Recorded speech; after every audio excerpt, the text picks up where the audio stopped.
Good afternoon, everybody. Anthony Aniano here from RotoBaller Radio and rotoballer.com with your fantasy baseball waiver wire for the week beginning Monday, June 17th, week 13 of your fantasy baseball season.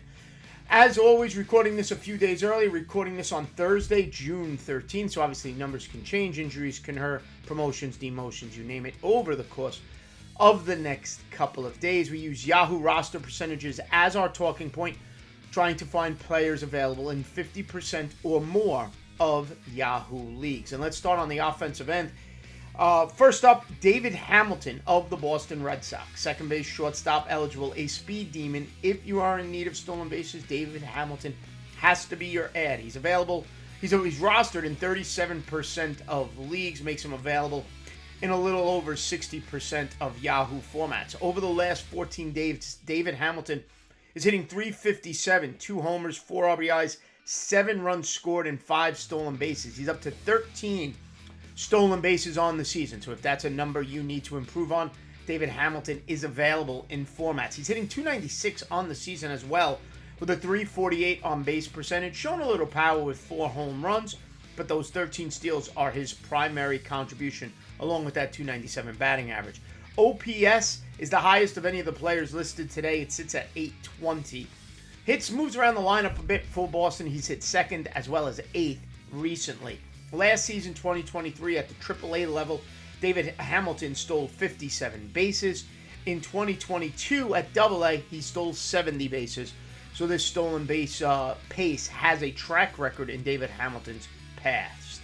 Number 2, if you need a middle infielder with a little bit of power, the veteran Paul DeJong is back and at least hitting the ball over the fence for the Chicago White Sox on a White Sox-heavy waiver wire video. Paul DeJong over the last 14 days is hitting .273 with 6 home runs, 11 RBIs, and 9 runs scored. He's only rostered in 17% of leagues, makes him available 83% of Yahoo formats. On the season, he's hitting .236, which is good for him when you consider his history. On base percentage is .290. Now, Paul DeJong strikes out a ton. That's not going to change, striking out almost 33% of the time while batting 6th, 7th in that White Sox lineup. But he is hitting the ball over the fence. He's got 13 homers and 28 RBIs on the season already. He only hit 14 all of last year in what was a miserable season for Paul DeJong. This is a guy who's hit 30 home runs in the past. Up third, Andrew Vaughn, back-to-back White Sox on the waiver wire list. If you need a corner infielder, first base eligible, Andrew Vaughn swinging a hot bat of late. Over the last 14 days, hitting .361, 3 home runs, 4 RBIs, and 9 runs scored. This is a player who last season hit 21 homers and 80 RBIs. Not going to be the phenom people thought he was going to be when he was a first-round pick, but a serviceable corner infield option. On the season now, still only hitting .224, 7 homers, 23 RBIs, striking out about 24% of the time, and the OPS is not great at .650, but shrinking that sample size to .361 over the last 14 days with those 3 homers has caught my eye. Now, finally, if you lost JT Realmuto to that knee surgery and you're in need of a catcher, 2 catchers who are floating around and available. First up, Tyler Stevenson of the Cincinnati Reds, 35% rostered, hitting .300 over the last 14 days, a homer, 5 RBIs, 8 runs scored. On the season, hitting .254 with 6 home runs, 22 RBIs, 27 runs scored, striking out less than 19% of the time and hitting 6th in that Cincinnati Red lineup, an OPS of .744. He's rostered in 35% of leagues, makes him available in 65% of Yahoo formats. If he's already rostered and you got to go a little deeper, go to St. Louis and take a look at Ivan Herrera. Now, Ivan Herrera is actually the backup to Wilson Contreras, who's going to be out for a while still with the broken forearm. He's 5% rostered, is available in 95% of leagues. Over the last 14 days, he's hitting .289 with 6 runs scored and 2 stolen bases. On the season, the batting average is a respectable .272. He's getting regular at-bats for the St. Louis Cardinals, usually hitting 7th in their lineup. .331 on base percentage is acceptable. 3 homers, 16 RBIs, 21 runs scored, and 3 stolen bases. Now, if you're looking on the pitcher side of things, 3 starters and 1 new closer to be mindful of. My top ad really of the entire week, another White Sox, but one of their top prospects, Drew Thorpe, has been recalled. He's gotten one start the other day, went 5 innings, 4 strikeouts, ERA of 1.80. Looked very good in that first start. His next start is Sunday, June 16th against the Arizona Diamondbacks. At the Double-A level, Drew Thorpe had 60 innings pitched and 56 strikeouts, 8.4 Ks per 9 innings. At that Double-A level, his ERA was 1.35 and his WHIP was 0.87. Batting average against was a minuscule 150. He had 7 wins for the White Sox Double-A affiliate. His start, so he starts Sunday the 16th. Then you'll place your fab bids in.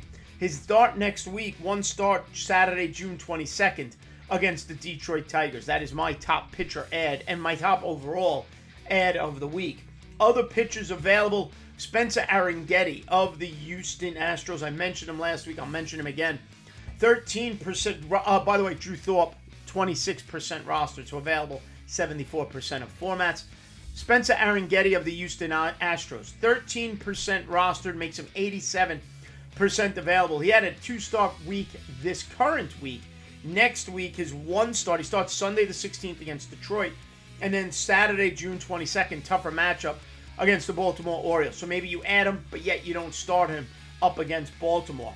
Over his last 2 weeks, 14 2/3 innings pitched with 18 strikeouts and an ERA of 1.23.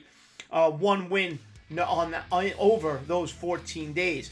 On the season now, it's the strikeouts that caught my eye. I added them in tout, and I'm using them there. 61 strikeouts and 52 1/3 innings pitched.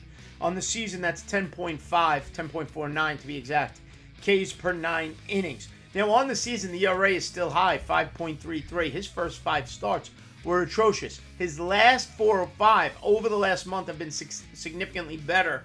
When you track that ERA on the season, it's 5.33. The FIP on the season is actually acceptable at 3.84. But 5.83 on the season. Over the last month, it's 3.12. Over the last 2 weeks, it's 1.23. That's what you want to see in a rookie. He struggled early. He's made adjustments. It got better over the last month, made more adjustments, and it's gotten better over the last 2 weeks. Spencer Arringhetti, available 87% of leagues, and you could probably get him a little cheaper than Drew Thorpe. And finally, my reach play, if you need a pitcher, Colin Ray, 33 years old, of the Milwaukee Brewers, 12% rostered, 88% available. Now, the problem with Colin Ray on the season, it's only about 6 strikeouts per 9 innings. He's got 11 Ks over his last 16 innings pitched over the last 14 days, and only 48 strikeouts in 70 2/3 innings. However, over those last 16 1/3 innings, last 3 starts, his ERA sits at 1.10 and his WHIP at 0.92. On the season, in 70 2/3 innings, it's a 3.31 ERA and a 1.26 WHIP. Batting average against for Colin Ray is 239, and he has 5 wins on the season for the first place Milwaukee Brewers. He starts Sunday the 16th against the Cincinnati Reds, and then starts Friday the 21st against the San Diego Padres. All right, so 3 starters. Drew Thorpe, okay, and he goes up against Detroit next. Arringhetti, who goes up against Baltimore next, and Colin Ray, who goes up against the San Diego Padres next. Finally, if you're hunting and pecking for saves, and I don't love this option, but he's been promoted to closer for the Colorado Rockies, that's Tyler Kinley. He's available in 94% of leagues, and his numbers are not good, other than the fact that over the last 2 weeks, he has picked up 3 saves. Over those 2 weeks, it's 4 1/3 innings, it's 7 strikeouts, it's an ERA over 8. It's not pretty, but if you're just looking for that one category, if you're looking for the saves, Tyler Kinley, 3 saves over the last 14 days, and on the season now, 5 saves in 26 2/3 innings, 30 strikeouts in that time period. It's 10.13 Ks per 9, but the ERA is over 8. The expected ERA is better, but it's only under 5. It's 4.85, so it's not something I love. So to review, my top hitters had of the weeks, number 1, David Hamilton, Boston Red Sox. Number 2, Paul DeJong of the Chicago White Sox. Number 3, Andrew Vaughn, corner infield, Chicago White Sox. 4 and 5 are both catchers, Tyler Stevenson and Ivan Herrera. On the pitching side of things, Number 1, Drew Thorpe, Chicago White Sox. Number 2, Spencer Arringhetti, Houston Astros. Colin Ray is at number 3 from the Milwaukee Brewers. And my closer of the week, Tyler Kinley of the Colorado Rockies.